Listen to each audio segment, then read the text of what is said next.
Good day and welcome to another Mr. Kilray presentation on behalf of the Freedom Pages.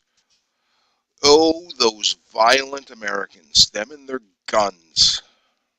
Not like us Canadians, where we have gun control. It is absolutely illegal for anyone to be in possession of a firearm in Canada without a license. Now, this isn't about the licensing scheme or the gun control per se. I'm going to make comparison between us and certain states in the U.S. Now, I'm using the violent rate of crime. Why? Because to me, it's like the canary in the coal mine. It's a barometer. And why I say it is a barometer of, the climate, the barometer of the weather, the safety barometer of an area is because I contend that the ne'er-do-wells of our society will continue to be ne'er-do-wells and will operate unimpeded as long as they have no fear of the people that they prey upon. Now, the numbers of actual criminals are minuscule compared to the greater population. But it should tell you that a very small fraction of society is causing the rest of us grief.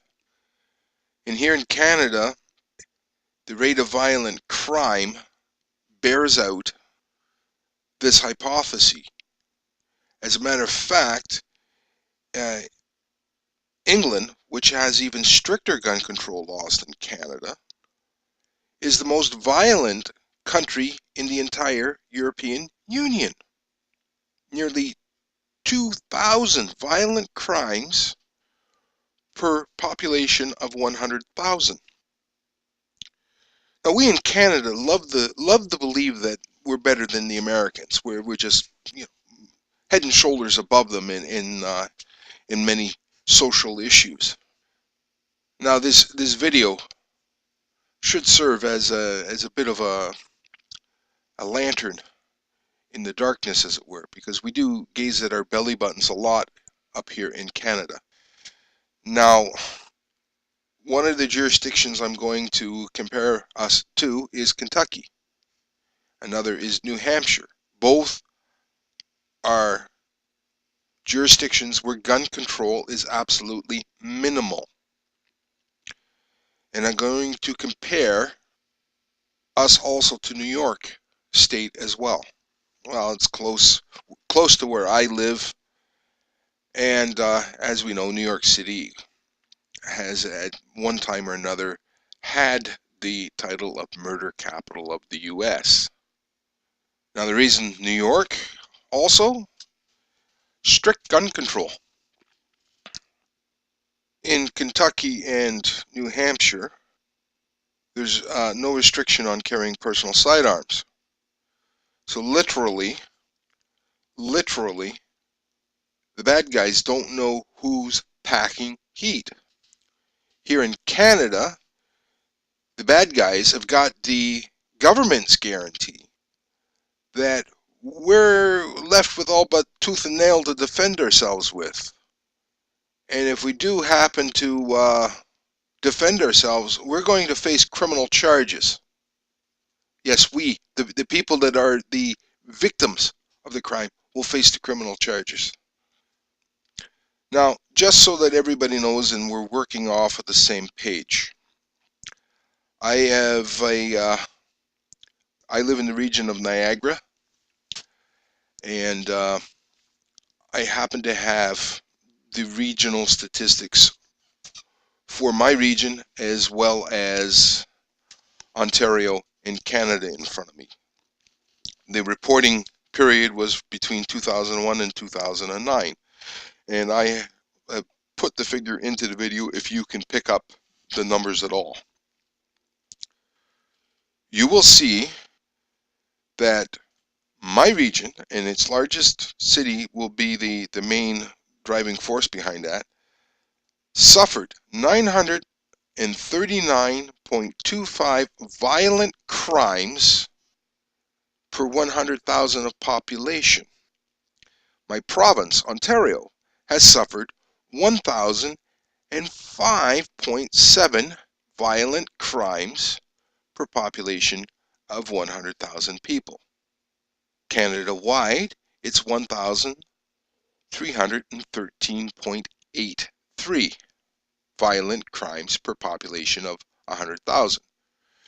We're looking at Canada as a population of approximately 34 million, between 32 and 34 million. I can't remember what we're at right now.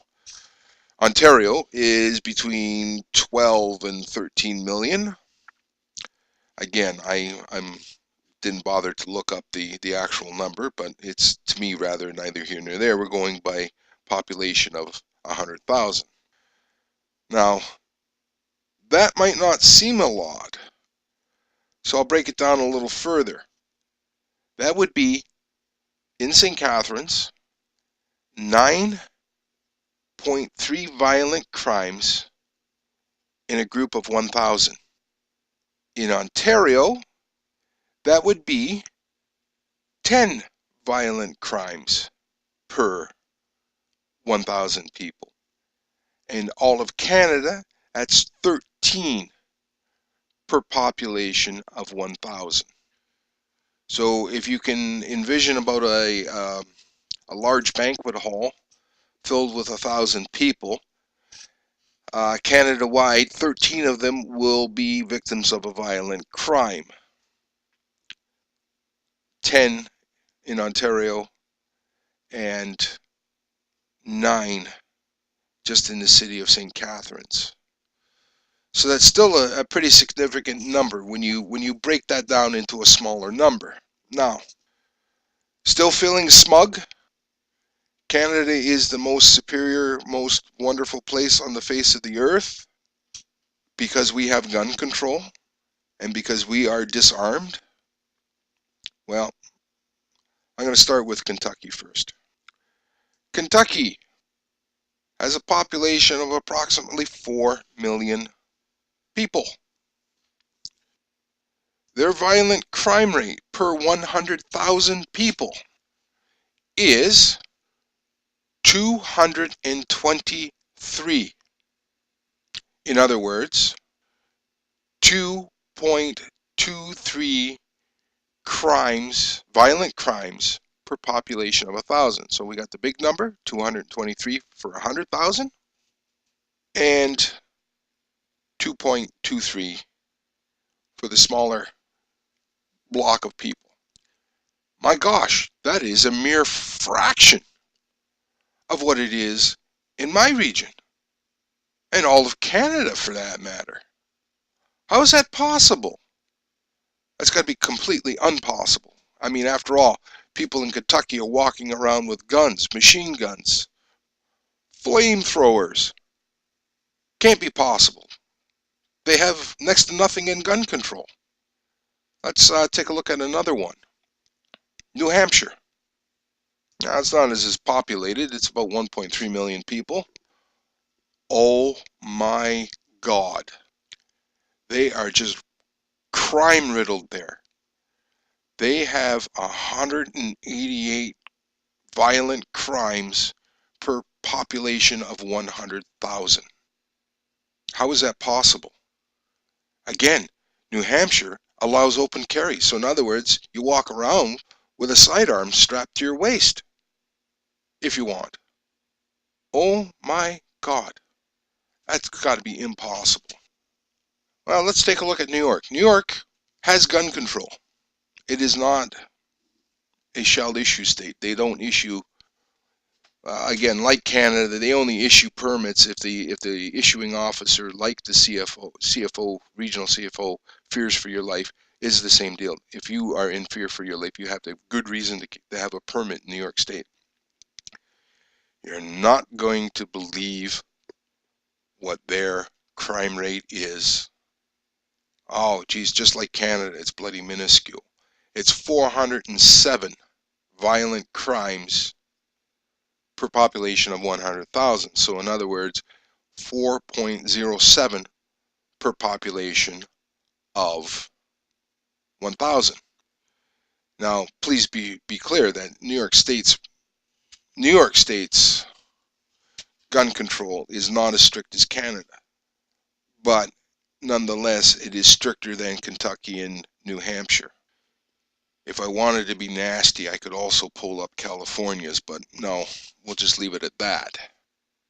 According to our leading gun control people here in Canada, that would be the Canadian Coalition for Gun Control, the whole reason that we're such a peaceful and law-abiding, safe and secure province or country is because of our gun control. And as a matter of fact, when our lovely Conservative Party government threw we firearms owner a bone and eliminated the long gun registry, which is shotguns and rifles, the Coalition for Gun Control was saying that the streets were going to run red with blood, ignoring the two shootings of note that happened under the full auspices of our gun control regimen. And coincidentally, or incidentally, the shooting that prompted the coalition or the formation of the Coalition for Gun Control, the Montreal shooting, was probably our worst shooting. It took one to institute or to cause the federal government, well, actually, the federal government was more than willing to do it. It was just a fact of that was a catalyst. Gun control was already on the table due to the Oka crisis. What the Oka crisis was basically an armed protest by the Mohawk warriors over extension of a golf course at Oka, Quebec. But anyways, I digress. Before the implementation of our draconian gun control laws, we had next to nothing in gun control in Canada. True, you had to have a special certificate to get full automatic or restricted firearms. Full automatic was not truly prohibited. I remember as a child being in not Canadian Tire, but rather Sears. It was Simpsons and Sears as it was known then. Admiring the shotguns and rifles that were available for sale in this department store, plus all of the hunting gear. Same was true of the Eaton's company.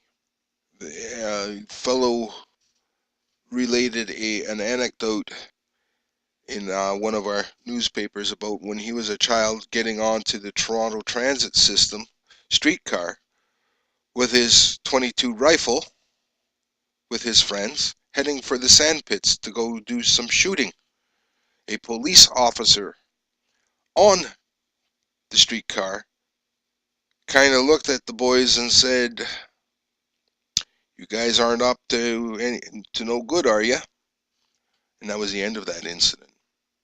Today it would be a call out of the emergency response team. But on to this comparison again. As I said, is that England, whose laws are stricter than ours, is even more violent. Is there not a correlation between the amount of gun control and the amount of violent crime? The fact is, gun control does not equal crime control. It appears to be quite the opposite. It actually gives license to the ne'er-do-wells, the thugs, to do whatever they want, because they know to a degree of certainty that you and I are not packing any heat.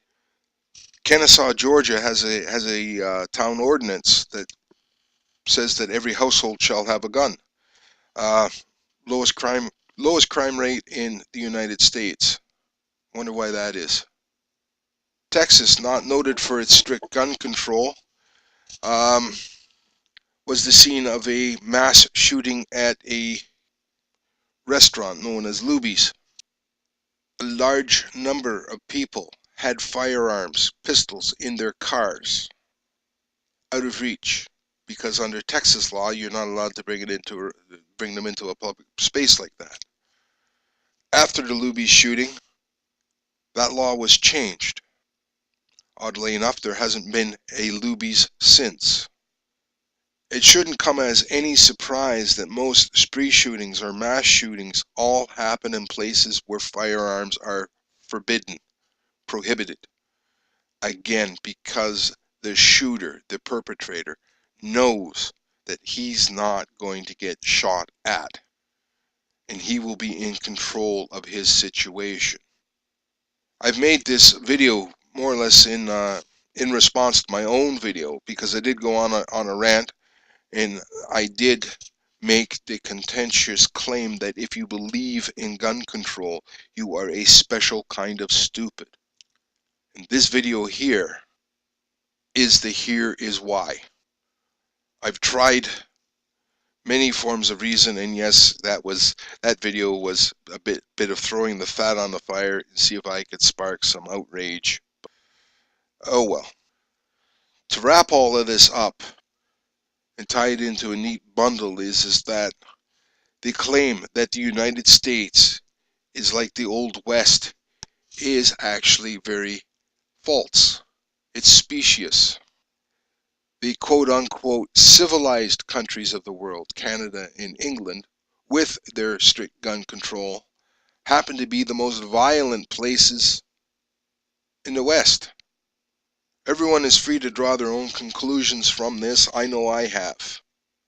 It is disconcerting and it is frustrating that when I do speak to people about such matters, I still get the stock sheeple answer, nobody needs guns. Well, just putting things in another perspective, because of these sites I've taken these stats from. It's Neighborhood Scout. I will post a link. In New York, you are 1 in 246. It's 246 to 1 that you will be a victim of a violent crime.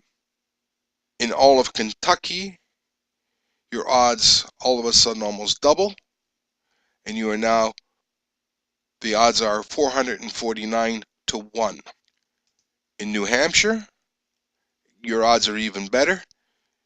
You are 532 to 1 in your favor of not being a victim of a violent crime. And it's funny how these numbers shift from state to state based upon their level of gun control.